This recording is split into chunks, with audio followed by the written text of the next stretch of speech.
Good afternoon and welcome to this WMUZ webinar. Today, Scott Goodwin, partner with the Goodwin and Scieszka Law Center, will take your questions, many of which you've already submitted when you registered. First, a couple of ground rules. One, to prevent audio problems, please keep the microphone on your device muted. Second, we have a chat function enabled, so if you have a question, please ask it there. And third, we've allotted a half hour for this webinar. We'll try to get to as many of your questions as we can. If we don't get to your question, you can contact the law firm yourself after we're done. Just go to WMUZ.com/Goodwin. You can use the inquiry form if you want to contact Scott that way. We've listed the firm's phone number there. If you're on a mobile phone, just tap the number and it will populate your phone's dialer. If you're not on a mobile device, you'll have to dial the old-fashioned way. And there are plenty of links from there back to Goodwin and Scieszka's own website. So without further ado, may I present Scott Goodwin, personal injury attorney and partner, the Goodwin and Scieszka Law Center. Scott? Good afternoon, folks. Want to thank you for participating in this, initial and first webinar that we're going to be holding here at WMUZ. In my portion of the webinar, it's going to be dealing with what I'm familiar with, which is no-fault law. I have been practicing as of November 14th, this area of law for over 33 years. This law was put into effect in 1973, and I have been through the ins and outs of this law, up and down, Court of Appeal cases, Michigan Supreme Court cases, working on this area of law every day of my life. So I know all about the law. And also, I want to remind people that there's already been some changes in the law, which came about in July of this year through the legislature and with the governor's signature. And that was an effort to reduce the premiums that people pay because the consumer has felt that these premiums were too high. And they wanted something done. So we now have changed literally over 40 years of no-fault law. Though most of the effect will take place, the part that consumers may notice the most will be in July of 2020, which is not far away. And that's going to be an area where people are going to have choices. They're going to have choices of what type of coverage they're going to opt in for and what type of choices they're going to use to protect their family. This initial webinar today that we want to talk about has to do with what no fault is and why there's no fault in Michigan and what it means to people. And the reality was, the thought was no fault gives an opportunity for people to get promptly paid, keep their medical benefits flowing immediately, get a lifetime of medical benefits. When someone's in a car crash, when you get up in the morning and you go to work or you take the kids to school or whatever you're doing that day, no one expects that they're going to be involved in a horrible crash. And some of these crashes, people's lives are forever changed. They're catastrophically injured. It doesn't matter if you're white, black, Republican, Democrat, independent, libertarian, whatever you are. Car crashes, there's no, you just are, it's the luck of the draw. You're in the wrong place at the wrong time.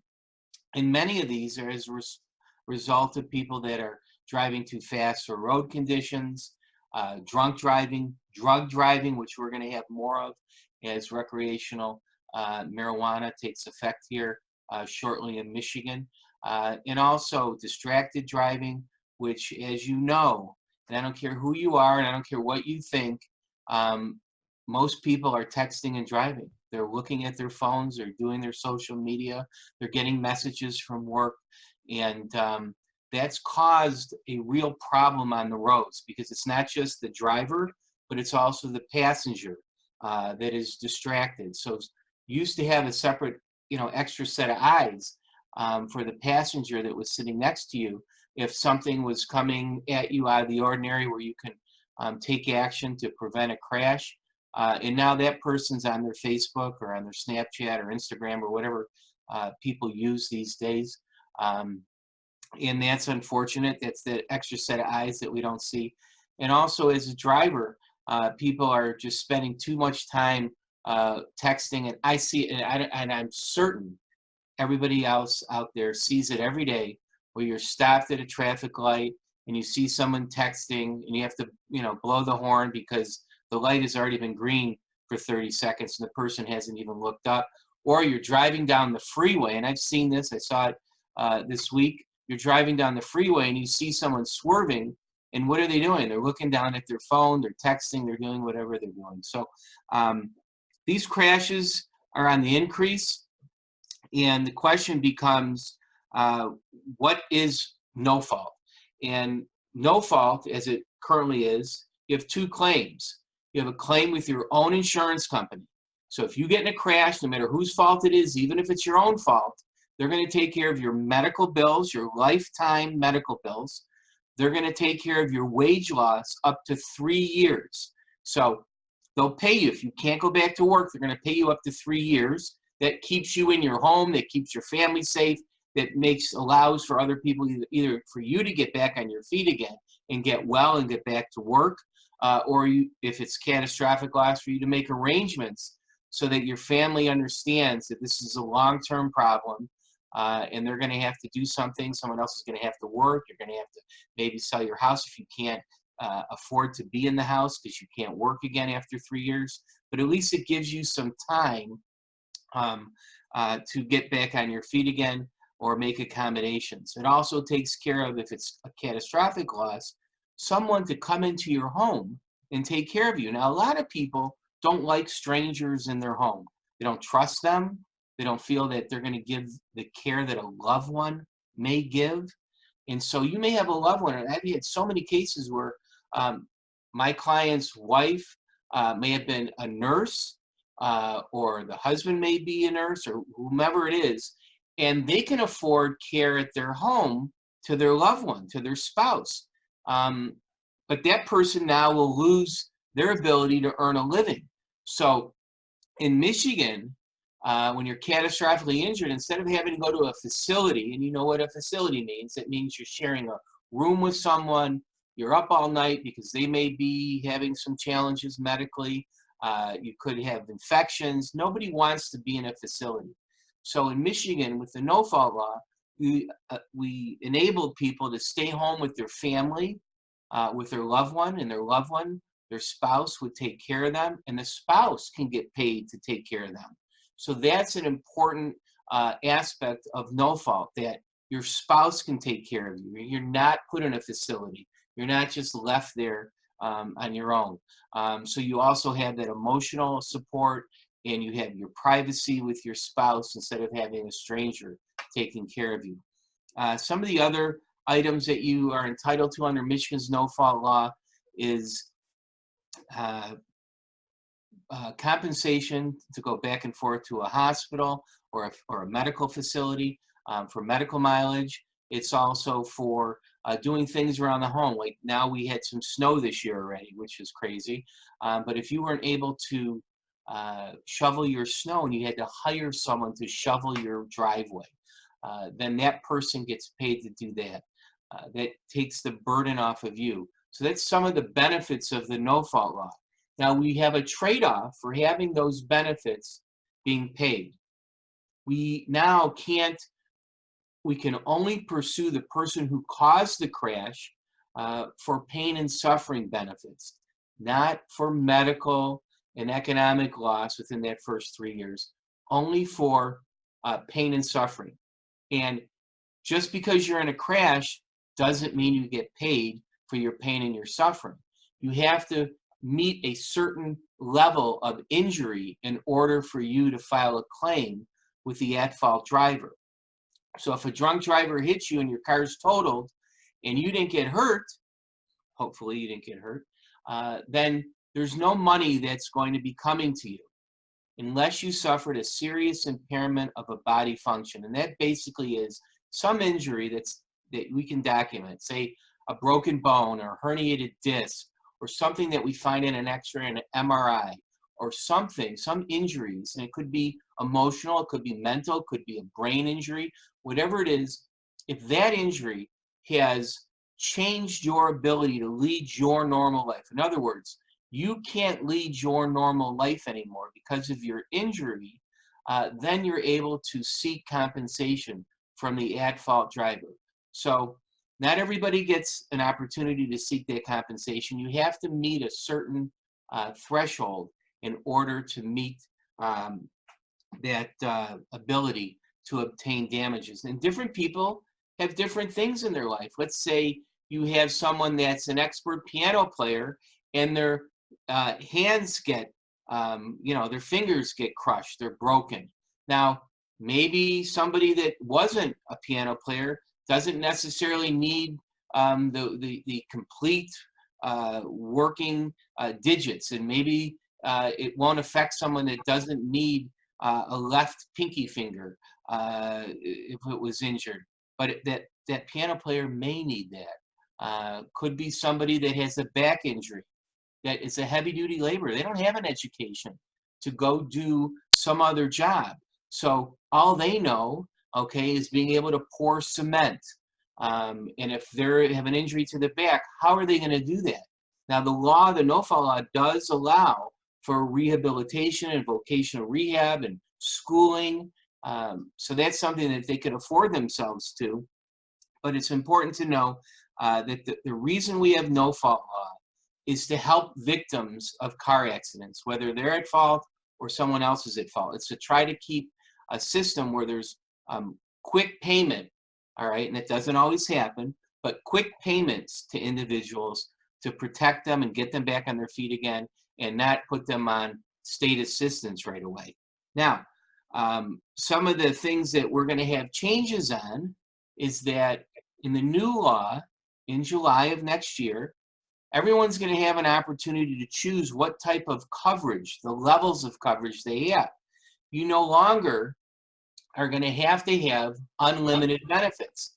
Now, I encourage people, just me personally, I would encourage people that have unlimited benefits and understand that you don't know when you're going to be in a crash. It's just a crapshoot out there.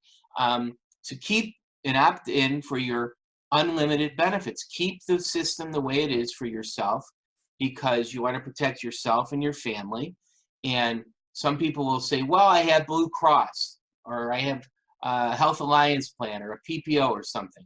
Well, that's great, and I appreciate that, and that could be one of the reasons why you choose for a lower coverage, and you're going to have different options. You're going to be able to take a $500,000 level, a $250,000 level, or a $50,000 level. If in the lowest level, the $50,000, you have to make sure that everybody in your household has some health insurance plan, and no one's on Medicare, Medicaid. There's certain requirements to be able to, for you to be able to choose the lowest level of coverage. Now, like HAP plans and PPOs and Blue Cross, they don't pay for people to help you in your home. And if you know in the Medicare situations, if anybody has elderly relatives, you understand that you might have 90 days in a facility and then they stop paying. So they don't pay for attendant care, they don't pay for medical mileage.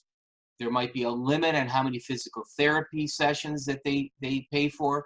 So there's a lot you have to think about before you opt in to a lower than unlimited benefits. But economically, that may make sense for certain families that they have to reduce their cost of insurance, otherwise they won't be able to afford it.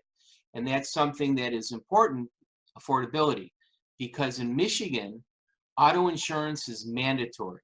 Now, I know a lot of people are frustrated with the price of insurance, but understand that when we see these real high rates, when they compare to different states, the other states that they compare to, let's use Ohio, for example. Ohio does not take care of any of these other bills. They don't give you this medical coverage. You know, if you think about how much your health insurance costs every month, if you think about the cost of that health insurance, when you think about the cost of auto insurance, and let's just say it's $1,500 to $2,000 a year outside the city of Detroit, if it's that high, you're getting a pretty good bargain if, God forbid, you're involved in a catastrophic crash. That is a pretty good bargain for that kind of coverage, unlimited. They pay for everything. They pay for a loved one to take care of you for the rest of your life. They do all of these things for you.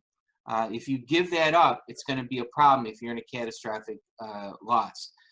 There's a few things that I want to just remind people of, no matter whether we're under this law or the new law. The new law now is going to shift. It's going to shift the pot of where you get your coverage from. Let's say you choose the $250,000 option for medical care and treatment. You reduce it from the unlimited. You need to save some money on your policy, so you reduce it from the unlimited. Well, now, if you do get in a serious accident, say you're in the emergency room, and they eat up that $250,000 right in the emergency room, right off the bat, you're admitted, you have a surgery, $250,000 is paid to a hospital for your care and treatment, and now you're saying, okay, well, I've already used my $250,000 off. What do I do? If you were not at fault for the accident, but somebody else was, you can now seek damages, payment for your medical bills. This is what's going to be new in the new law. Instead of having the at-fault driver being immune from paying for your medical bills, okay, and only have to pay you for your pain and suffering, now I can jump in and I can file a claim or file a lawsuit for you, okay, and your family against the driver who caused the crash to seek medical bills. I can go in and blackboard what kind of care and treatment you're going to need for the rest of your life. So let's think about that right now. If you get in a crash and you're catastrophically injured, let's say, God forbid, you're paralyzed or you can never work again, and you're going to need medical care and treatment for the rest of your life. Well, that means we have to figure out how much that medical care and treatment is going to cost. Prior to when we had the unlimited benefits, we didn't care about that in this pain and suffering part of the lawsuit, in the lawsuit against the at-fault driver. We didn't care about that because the at-fault driver was never responsible for your medical bills. Well, now they will be. So now I will have to hire an expert, which we call a life care planner, to plan out for the rest of your life what it's going to cost to take care of you. What if you're a young person, college person, a minor, and you're going to be on this earth for another 60 years, 70 years, 80 years, whatever the story is. As life's going, we're getting older. As a community, people are living a lot longer. I was just at the doctor with my dad today, who's going to be 89 next year, and he's doing great. But look, he's 89. Usually we were losing people a lot earlier in life. So now, what's going to happen here? One of the things that I want to remind people about when they do change their insurance or they have choices for insurance next July is that you better make sure that if you have assets, anything appreciable in assets that can be attached, that someone can come in and take, bank accounts, things like that, homes that may not be exempt depending on the situation. You might have a second home up north or something, or not.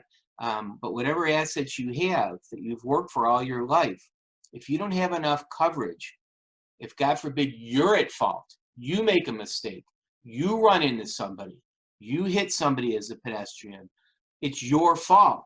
That person now is not going to necessarily have the ability to go and get their medical bills paid for through their own insurance company. They're going to be seeking those bills on the pain and suffering side of the case. So I suggest everyone talk to their agents, their insurance agents, go online, make sure you have more coverage, okay, than you have right now. So for example, a lot of people that have assets have what we call umbrella policies. You have a home. You make sure that you have a umbrella policy that's attached to your auto insurance policy. Those cost a lot less money than you think a year. And I'll use an example. Say for $1 million extra in coverage, it might cost you another $150 a year. You have to talk to your insurance agent or go online and look it up. But that's something that you need to do to protect your family's assets right now, because right now the law has changed. If you hit an out-of-state resident in Michigan, they're no longer covered in Michigan for medical care and treatment. They're going to look to you, okay, for accountability for their medical bills. And what does that mean? Let's say your son or daughter is up in college, and guess what? You got them a car. Your name is on the car, but they're, a named driver, and you've got them coverage. And they're going to school now with all of these out-of-state kids. And maybe they had too much to drink one night, or maybe they're texting and driving, or they're not paying attention, and they hit one of their fellow students on campus that's from out of state, because there's a lot of kids going to school out of state. If that occurs, who's going to be responsible for the injuries to that kid? You are. The owner in Michigan of the vehicle. We have an owner liability statute. They're responsible for anything that happens in their vehicle, as long as they gave someone permission to drive their car. So everybody with college kids that have vehicles up at college, I know a lot of people don't have vehicles, but if they do, you got to make sure that that car is covered. And even if it's a junker, a clunker that, I used to drive when I was up at school, it doesn't matter what the value of the car is. If that car hits somebody, you're going to be responsible for the injuries to the person that they hit. And we know we're not always there to keep an eye on our kids or to remind them not to drink and drive or whatever they do up there. Remind them of that every day. So you have to be very careful that you protect your family and your assets with regards to coverage. Make sure you have enough bodily injury coverage on your vehicle. And I'm going to tell you right now, it's not that much more money, but you're going to have to pay for it now, because the stuff from the medical is now shifted to the bodily injury. And guess what? All those promises about reducing your rates, they only apply. The insurance company only has to reduce the rates on what we call the personal injury protection coverage. That's the medical and wage loss coverage that they afford people. That has nothing to do with the theft. It has nothing to do with the bodily injury coverage. They don't have to reduce that at all. That's just part of the bill. Surprise, welcome. We'll see if the rates go down appreciably. But make sure that your family is protected. And I encourage everybody right now, go open up your, what we call your declaration sheet. Okay, that's the part of the sheet that itemizes what kind of coverage you have. And make sure you at least have $250,000 in coverage. And by the way, in order to get an umbrella coverage from your homeowners to your auto, you usually need to have at least $250,000 coverage. And if you ask them how much it costs extra a year to go from 100 to 250, I'll bet you they tell you it's about 10 bucks.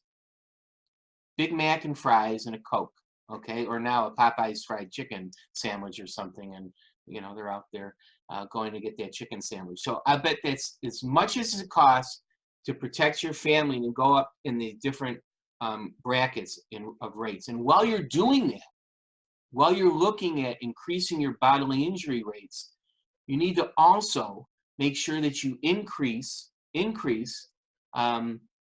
your uninsured and underinsured coverage, okay? What's uninsured and underinsured coverage? And we just have a few more minutes to talk today about that. This is very important coverage. There are so many people out there on the roads today. Right now, I think in Michigan, in Detroit, half the people are driving without any insurance in the city of Detroit. And it's about 20 to 30%, I think, statewide. So that means people are out there driving their cars. They hit you. They have no coverage, no insurance coverage at all.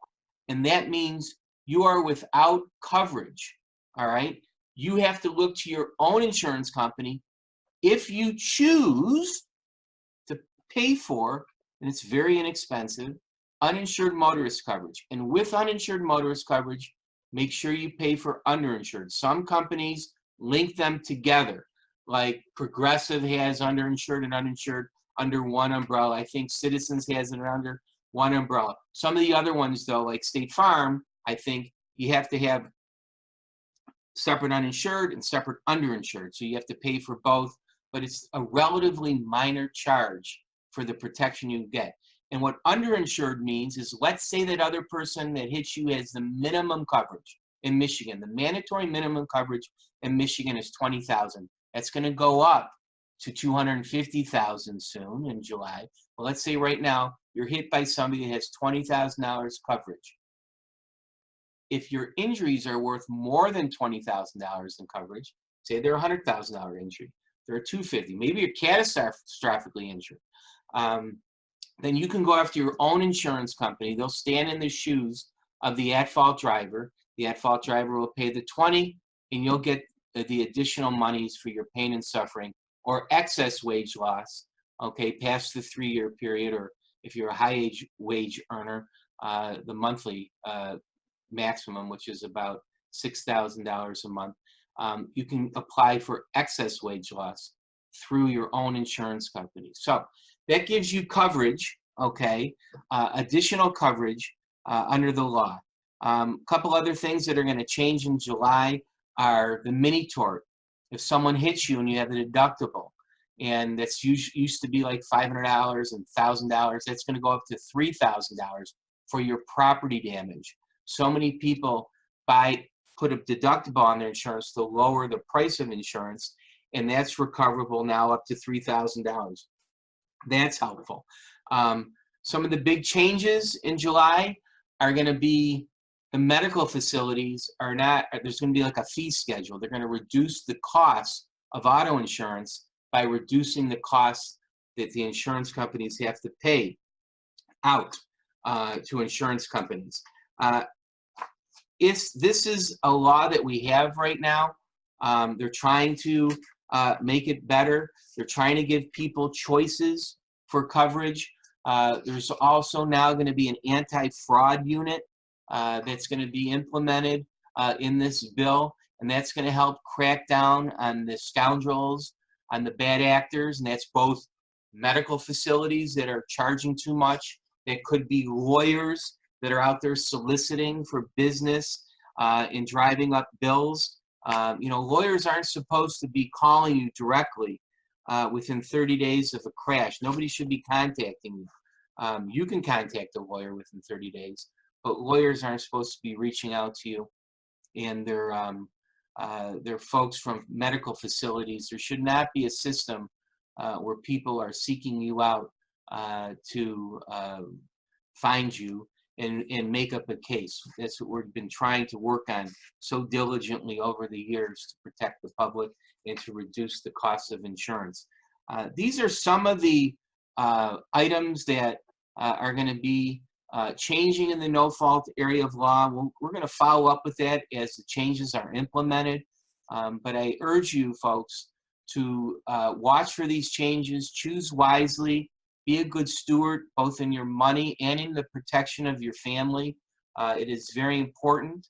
And I thank you for being part of this webinar today. And of course, you always can contact me at the law firm at 1-888-GOODWIN, GOODWIN, 1-888-466-3946. And if I didn't get a chance to answer your question today, please call me directly. I'd be happy to talk to you a little bit further in more detail about any of the questions you have.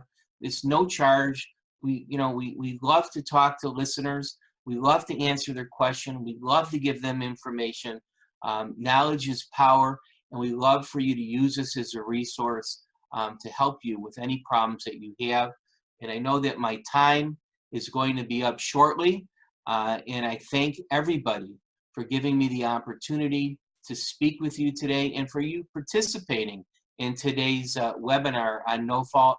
There'll be lots more details as the day goes by. Thank you very much. I just want to remind folks that you can also go to WMUZ.com/Goodwin to get all of the contact information, and Scott would be happy to answer your questions. Thank you, Mr. Goodwin. Thank you. Appreciate it.